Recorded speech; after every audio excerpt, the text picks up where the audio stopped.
குருவே சரணம். அனைவருக்கும் வணக்கம். மாபெரும் கோடீஸ்வரர்களாக இருந்தவர்கள் ஒரு காலகட்டத்தில் ரொம்ப கஷ்டப்பட்டிருப்பாங்க. அப்போது அவங்க அந்த கோடீஸ்வரர்கள் அப்படின்ற நிலையை அடைவதற்கு அவர்களுக்கு துணையாக இருந்த காலை பழக்கங்கள் 5 பழக்கங்களை தான் பார்க்க போகிறோம். முதல்ல என்ன அப்படின்னா, கம்பல்சரி ஒருத்தன் வாழ்க்கையில் மிக உயர்ந்த நிலையை அடையணும், பெரிய லெவலில் பொருட்செல்வத்தை சம்பாதிக்கணும், நினைத்ததெல்லாம் சாதிக்கணும், அது மட்டும் இல்லாமல் நல்ல இன்ஃப்ளூயன்ஷியல் பர்சனாக வளரணும் அப்படின்னா அவனுக்கு நல்ல சிந்தனை தேவை. அந்த நல்ல சிந்தனையை காலையில் எழக்கூடிய பழக்கம் நிச்சயமாக ஒருவனுக்கு கொடுக்கிறது. நீங்கள் நினைக்கிறீங்க காலையில் எழக்கூடிய பழக்கம்னா அப்புறம் 8 மணி காலை தானே, 9 மணி காலை தானே. அந்த காலை கிடையாது. 4 மணியிலிருந்து 6 மணிக்குள்ளே, மேக்ஸிமம் 6 மணிக்குள்ளே எந்திரிக்கக்கூடிய பழக்கத்தை ஒருவர் தொடர வேண்டும்.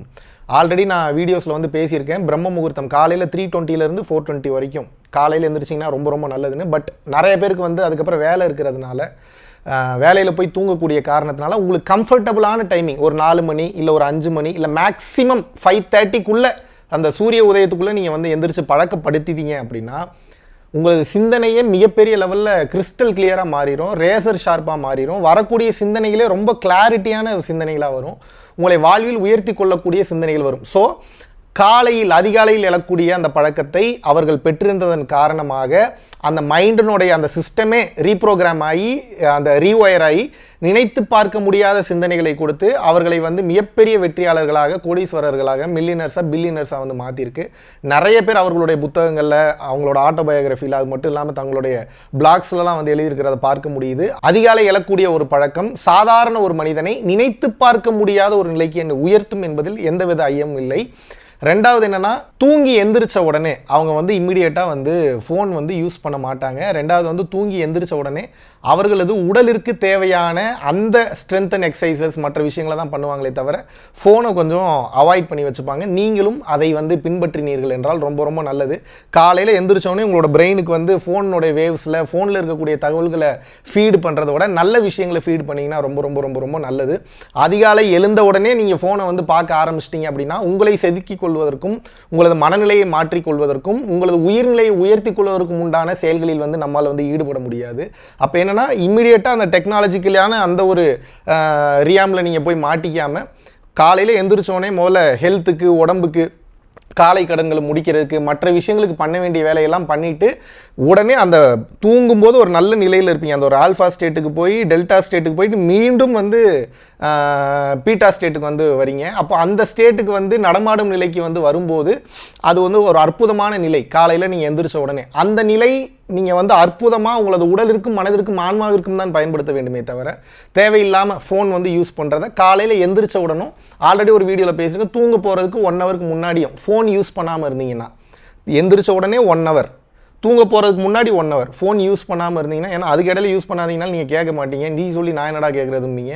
அப்போ நீங்கள் பண்ண வேண்டியது, கம்பல்சரி ஃபாலோ பண்ண வேண்டியது, இந்த 2 மணி நேரம், காலையில் 1 மணி நேரம், நைட்டு தூங்க போகிறதுக்கு முன்னாடி 1 மணி நேரம் சரியாக பயன்படுத்தினீர்கள் என்றால் நிச்சயமாக உங்களது வளர்ச்சியை ஆன்மீக உலகத்திலும் சரி, பொருளுலக உலகத்திலும் சரி யார் நினைத்தாலும் தடுக்க முடியாது. ஆல்ரெடி அதுக்கப்புறம் நான் சொன்னது மாதிரி கம்பல்சரி எந்திரிச்ச உடனே உடலிற்கு உண்டான ஆரோக்கியத்தை நாம் பேணி பாதுகாக்க வேண்டும். எல்லாரும் மென்டலி ரொம்ப ஸ்ட்ராங்காக இருப்பாங்க. ஒரு சில பீப்புள் பார்த்தீங்கன்னா ஆத்ம பலத்தோடு இருப்பாங்க. பட் பிரச்சனை என்னென்னா, உடலிற்கு கொடுக்க வேண்டிய ஸ்ட்ரெச்சஸ், ஒர்க் அவுட்ஸை நாம் நிச்சயமாக கொடுக்க வேண்டும். நிச்சயமாக இதை நாம் செய்ய வேண்டும். காரணம் என்னென்னா, காலையில் எந்திரிச்ச உடனே இம்மிடியேட்டாக போய் பலமான வெயிட்டை தூக்குறது, மற்ற விஷயங்களை பண்ணுறது, இந்த மாதிரியான வேலை பண்ணாமல் காலையில் எந்திரிச்ச உடனே ஒரு சின்ன ஒரு ஸ்ட்ரெச் ஒர்க் அவுட் ஏதாவது ஒன்று நீங்கள் யூடியூப்பில் போட்டிங்கன்னாவே ஷார்ட்ஸ்லேயே பார்த்தீங்கன்னா நிறைய பேர் சின்ன சின்ன ஒர்க் அவுட்ஸ்லாம் சொல்லித்தராங்க. அதில் ஏதோ ஒரு 10 சின்ன சின்ன ஒர்க் அவுட், ஹெட்டுக்கு, அதுக்கப்புறம் பார்த்தீங்கன்னா இந்த தோள்பட்டைக்கு, அப்புறம் கைக்கு, அப்புறம் விரல்களுக்கு, அப்புறம் இடுப்புக்கு, அப்புறம் தொடைக்கு, அப்புறம் முட்டிக்கு, காலுக்கு, பாதங்களுக்கு, இந்த மாதிரி ஒரு மிஞ்சி போனால் 5 to 10 மினிட்ஸில் நீங்கள் செஞ்சிடலாம். ஒரு பெரிய விஷயமே இல்லை.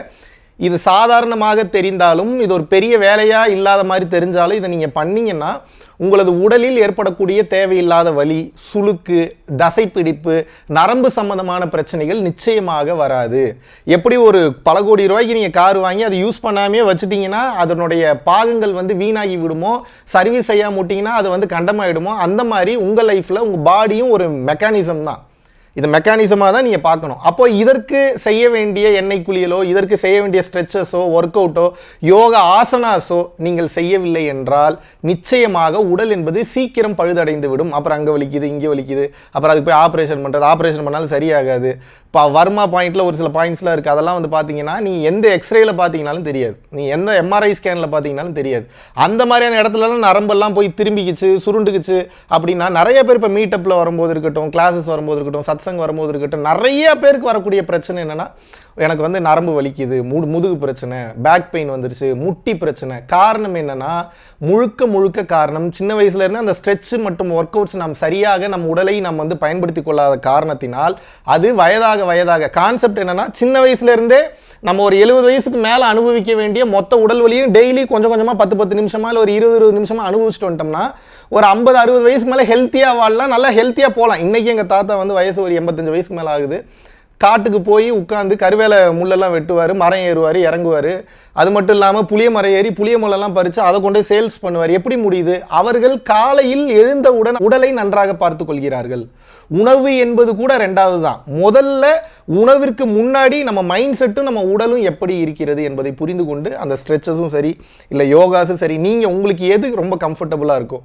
யூடியூப்பில் போட்டிங்கனாவே நிறைய நல்ல விஷயங்களை வந்து இன்றைக்கி வந்து நிறைய பேர் சொல்லித்தராங்க. அதில் ஒரு குவாலிஃபைடான ஒரு ப்ரொஃபஷனல் பார்த்து நம்ம உடலிற்கு உண்டான அந்த ஸ்ட்ரெச்சஸை நம்ம பண்ணி தான் ஆகணும். அடுத்து என்னென்னா, காலையில் எந்திரிச்ச உடனே உங்களோட 3 ப்ரியாரிட்டியை கம்பல்சரி வந்து கரெக்டாக வந்து செட் பண்ணிக்கணும். காரணம் என்னென்னா, நல்லா புரிஞ்சுக்கோங்க, போன போக்கில் போய் எல்லா வேலையும் பார்க்கலாம். பட் எல்லா வேலையும் போன போக்கில் பார்க்குறதுக்கு முன்னாடி ஒரு சில வேலைகளுக்கு ஒரு ப்ரீ பிளானிங் அப்படின்றது பண்ணால் ரொம்ப நல்லாயிருக்கும். ப்ரீ பிளானிங் ரொம்ப அவசியம்.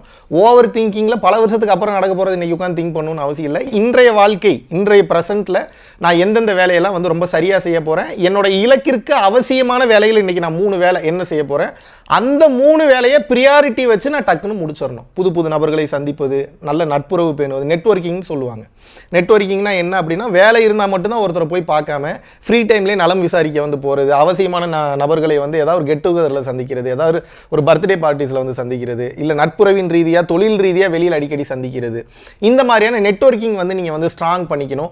இந்த மாதிரியான தன்மைக்கு நீங்கள் அடுத்தடுத்த கட்டம் போகணும் அப்படின்னா, காலையில் எந்திரிச்ச உடனே இன்னைக்கு என்னோட இலக்கு, என்னோட மெயினான இலக்குன்னு ஒன்று இருக்கும். அந்த இலக்கு பொருள் ரீதியாகவும் இருக்கலாம், அருள் ரீதியாகவும் இருக்கலாம், இல்லை ரெண்டும் சேர்ந்து இருக்கலாம். அப்போ அதை நோக்கி நான் போகிறதுக்கு இன்றையிலேருந்து நான் பயணம் பண்ண ஆரம்பிக்கணும். அப்போ இன்னைக்கு நான் என்ன பண்ணணும்? அப்போ அதுக்குண்டான 3 வேலையை நீங்கள் வந்து உங்கள் டாப் ப்ரியாரிட்டியில் வைத்து செய்ய வேண்டும். இதை நீங்கள் நிச்சயமாக ஃபாலோ பண்ணணும். அடுத்து என்னென்னா, உங்களது மனதை குழந்தை போல இருக்கிறது, அதை பழக்கப்படுத்த வேண்டும். இல்லாட்டினா அசுரனாக மாறிடுச்சு, அதையும் பழக்கப்படுத்தணும். குழந்தையாக இருந்தாலும் பழக்கப்படுத்தணும், ட்ரெயின் பண்ணணும். அசுரனா மாறினாலும் ட்ரெயின் பண்ணணும், பழக்கப்படுத்தணும். காரணம் என்னென்னா, நமது மனமானது தேவையில்லாத விஷயங்களை நினைத்து அதை நினைத்து நமது உடலையும் காயப்படுத்தி மனதையும் காயப்படுத்தி அதை அதுவே வந்து சீரழிச்சுக்குது. அப்போ நம்ம என்ன பண்ணணும்னா, காலையில் எந்திரிச்சோடனே நல்ல விஷயங்களை மைண்டுக்கு வந்து ஃபீடு பண்ணணும், ட்ரெயின் பண்ணணும். அப்போ காலையில் எந்திரிச்சோடனே ஒரு கம்பல்சரி, கோடீஸ்வரர்களுக்கு மிக உயர்ந்த நிலை அடைஞ்சவங்க எல்லாருக்குமே வந்து பார்த்தீங்கன்னா ஒரு பெரிய ஆன்மீக டச், ஸ்பிரிச்சுவல் டச்சில் தான் வந்து இருப்பாங்க. காலையில் எந்திரிச்சோடனே மினிமம் ஒரு 5 to 10 minutes ஆகுது கண் மூடி அமர்ந்து பரம்பொருள் யோகமோ இல்லை வந்து ஏதோ ஒரு மெடிடேஷன், இல்லை ஒரு அமைதியாக உட்கார்ந்து உங்கள் புருவ மத்தியத்தை மட்டும் கவனிக்கிறீங்க. இதை மட்டும் நீங்கள் பண்ணிட்டு வந்தீங்கன்னாவே போதும். உங்களது எதிர்காலம் மிகச்சிறப்பாக இருக்கும். நல்ல புத்தகங்களை வந்து படிக்கிறது, ஒரு 10லேருந்து ஒரு 20 நிமிஷம். அப்படி இல்லாட்டினா காலையில் எந்திரிச்ச உடனே நல்ல ஆடியோஸ் வந்து கேட்குறது, இல்லை நமது உடல்நிலையும் மனநிலையும் ஊர்க்கமாக்கக்கூடிய லெவலில் வந்து ஏதாவது நல்ல சாங்ஸ் கேட்குறது, சினிமா சாங்ஸாக இல்லாமல் அருள் ரீதியான சாங்ஸு, இல்லை வந்து அர்த்தம் மிகுந்த சாங்ஸு, இந்த மாதிரியான விஷயங்களை வந்து நீங்கள் உங்கள் மைண்டுக்கு ட்ரெயின் பண்ணும்போது காலையில் எந்திரிச்சோடனே மைண்டு வந்து ஓப்பன்டான ஒரு சுச்சுவேஷனில் இருக்குது. இது ரொம்ப கிடைப்பதற்கு அரிது. அப்போ காலையில் அந்த ஒரு 2 hours வந்து நம்ம சரியாக பயன்படுத்திட்டோம்னா அது நம்ம எதிர்காலத்தினுடைய மொத்த எதிர்காலத்தையுமே வந்து சூப்பராக மாற்றிடும். அப்போ நீங்கள் அடிப்படையில் புரிந்து கொள்ள வேண்டியது என்ன, அந்த காலையில் எழுந்தவுடன் நான் வந்து என்னை வந்து எப்படி பார்த்து கொள்கிறேன், என் மைண்டுக்கு என்ன வந்து ட்ரெயின் பண்ணுறேன். எடுத்தோடனே போய் டிவி போட்டு பார்த்து செய்தியை பார்த்து அதை பார்த்து இதை பார்த்து அதில் 4 நெகட்டிவிட்டி வந்து அது மண்டையில் ஏறி அப்புறம் அதை எப்படி ப்ராசஸ் பண்ணுறதுன்னு தெரியாமல் உங்களை நீங்களே அழித்து கொள்வதை விட எக்ஸ்டர்னலாக இருக்கக்கூடிய டிஸ்ட்ராக்ஷன்ஸில் டக்குன்னு போய் விழுகாமல் உள்ளுக்குள்ளே இருக்கக்கூடிய விஷயங்களை வைத்தே நாம் எப்படி நம்மை வந்து பக்குவப்படுத்தி கொள்வது, நமக்கு வந்து இந்த ட்ரெயின் பண்ணி இந்த மைண்டை பக்குவப்படுத்தி எப்படி வந்து நமக்கு வேண்டும் என்கின்ற அந்த விஷயத்தை பைலா இந்த உலகத்தில் வந்து நம்ம எப்படி சாதித்து கொள்வது அப்படின்ற அந்த இலக்கை நோக்கி நீங்கள் வந்து காலை எழுந்தவுடன் உங்களது முழுமுதல் நோக்கத்தை நீங்கள் வந்து செலுத்தினீர்கள் என்றால் நிச்சயமாக எதிர்காலம் மிகச்சிறப்பாக இருக்கும். நினைவில் வைத்துக் கொள்ளுங்கள். நன்றி, வணக்கம். அடுத்த பரம்பொருள் மாஸ்டர்ஸ் ஆன்லைன் வகுப்பை வந்து அறிமுகப்படுத்துகிறோம். 3 மாத வகுப்பு இது. சாதாரண நபர்களை மாஸ்டர்ஸ் லெவலில் உயர்த்தக்கூடிய ஒரு அற்புதமான ஆன்லைன் வகுப்பு. இது வரைக்கும் 3 பேட்சஸ் வந்து முடிஞ்சிருக்கு. இப்போ 4வது பேட்சோட முதல் வகுப்பு வந்து செப்டம்பர் 6ஆம் தேதி ஆன்லைன் ஜூம் வழியாக வந்து தர இருக்கும். ஸோ இதுக்கு முன்னாடி பங்கு பெற்றவர்களுடைய வாழ்க்கையை பற்றி நிறைய ஃபீட்பேக் வந்து கொடுத்துருக்காங்க. நம்ம மாஸ்டர்ஸ் கிளாஸ்ல வந்து நம்ம என்ன பண்றதுன்னு கரெக்டா அந்த வழிமுறைகளை கரெக்டா சொல்லி கொடுக்குறீங்க. நம்மள அப்படியே இழுத்து கீழே விடுற மாதிரி ஒரு சில சிச்சுவேஷன் வந்தாலும் சீக்கிரமா அதை விட்டு வெளியே வர முடியுது. மாஸ்டர் கிளாஸ் வந்ததுல இருந்து என்ன நான் முதல்ல கத்துக்கிட்டேன் குருஜி. இப்பதான் உட்காந்து நான் என்ன வந்து யோசிக்கவே ஆரம்பிக்கிற மாதிரி ஒரு ஃபீல். இப்போ நான் எவ்வளவு மாறி இருக்கேன். நல்ல ஒரு experience. Your master class is very very useful Guruji. பரம்பொருள் foundation.in வெப்சைட் போனீங்கன்னா அதுல நிறைய மாஸ்டர்ஸ் கிளாஸை வந்து அப்லோட் வந்து பண்ணி வந்து பார்த்துருப்பீங்க. ஸோ அதன் வாயிலாக நிறைய நபர்கள் பயன்பெற்று கொண்டே வந்து வருகிறார்கள். விருப்பப்படக்கூடிய நபர்கள் தாராளமாக www.paramporulfoundation.in அப்படின்ற வெப்சைட்ல போய் உங்களது பெயரை முன்பதிவு செய்து கொள்ளலாம். அடுத்த மாஸ்டர்ஸ் கிளாஸோட இந்த 4வது பேட்சோட முதல் வகுப்பில் உங்கள் அனைவரையும் வந்து சந்திக்கிறேன். நன்றி, வணக்கம். சிங்கப்பூரில் வருகின்ற செப்டம்பர் 18ஆம் தேதி முதல் 22ஆம் தேதி வரைக்கும் கிட்டத்தட்ட 5 நாட்கள் அடுத்த மீட்டப் வந்து ஏற்பாடு பண்றோம். இதற்கு முன்னாடி சிங்கப்பூர்லயும் சரி, மலேசியாலையும் சரி, இந்தியாவிலும் சரி பல நபர்கள் அவர்களுடைய வாழ்க்கையில personal life guidance, spiritual elevation, முக்திக்கான ஞான பாதைக்கு உண்டான கேள்விகள் மற்றும் பதில்கள், உடல் மற்றும் மனம் சார்ந்த பிரச்சனைகள், நோய் சம்பந்தமான பிரச்சனைகள், வெளியிட முடியாத பல கேள்விகளுக்கு பதிலை தெரிந்து கொண்டும் தொடர்ச்சியாக பொதுமக்கள் நிறைய பேர் வந்து பாத்தீங்கன்னா நினைத்து பார்க்க முடியாத வாழ்வியல் மாற்றங்களை தங்களது வாழ்வில் அனுபவித்துக் கொண்டு வருகிறார்கள். விருப்பப்படக்கூடிய நபர்கள் கீழே உள்ள கான்டாக்ட் நம்பருக்கு கான்டாக்ட் பண்ணியும் www.paramporulfoundation.in அப்படின்ற வெப்சைட்ல போயும் உங்களது பெயரை முன்பதிவு செய்து கொள்ளலாம். பேராசைகளை கட்டி இறைவனை அணைத்து முக்தியை முத்தமிடு www.guruvinkarunai.com நீங்க போனீங்கன்னா நம்ம புத்தகத்தை வந்து ஆர்டர் பண்ணிக்கலாம். அதுபோக நிறைய ஆர்கானிக் பொருள்களும் வந்து நம்ம வந்து கொடுத்துட்டு இருக்கோம். அதையும் நீங்க வந்து தாராளமாக வந்து நீங்க வந்து பயன்படுத்திக்கலாம். இந்த பிரபஞ்சம் நமக்கு வேண்டும் என்கின்ற பொருள்களை, பிற மனிதர்களை, பிற உயிரினங்களை பல மெட்டீரியல்ஸை பயன்படுத்தி எப்படி வேகமா நம்ம கிட்ட நகர்த்தி கொண்டு வருது அப்படின்ற அந்த ரகசியத்தை வந்து அதுல வந்து தெளிவாக பரம்பொருள் அறக்கட்டளை நடத்துகின்ற தினசரி அன்னதானம் மற்றும் இதர நற்காரியங்களுக்கு நீங்கள் உங்களது பங்களிப்பை தாராளமாக செலுத்தலாம். இதனால் என்னென்ன பலன்கள் கிடைக்கும் என்றால், தரித்திர தோஷம் விலகுகின்றது, அன்னக்குறைவு தோஷம், பித்ரு தோஷம், கர்ம தோஷம், பாவ தோஷம் மற்றும் கிரகங்களினால் ஏற்படக்கூடிய தோஷங்களின் தீவிரமும் குறைகின்றது. மனக்குழப்பம் மற்றும் எதிர்மறை எண்ணங்கள் விலகுகின்றது. குடும்ப கலகங்கள், தொழில் தடைகள், பணத்தடை, கல்வித்தடை, திருமணத்தடை, சந்தானத்தடை, நோய் தொடர்பான கர்மபாரம் முற்றிலும் வந்து தீருகின்றது. ஆகையினால் இந்த பரம்பொருள் அறக்கட்டளை நடத்துகின்ற எல்லா விதமான நற்காரியங்களிலும் உங்களது பங்களிப்பை வந்து செலுத்துவதற்கு கீழே கொடுக்கப்பட்டுள்ள வங்கி கணக்கிற்கு தாராளமாக நீங்கள் வந்து பணம் அனுப்பலாம். நன்றி, வணக்கம்.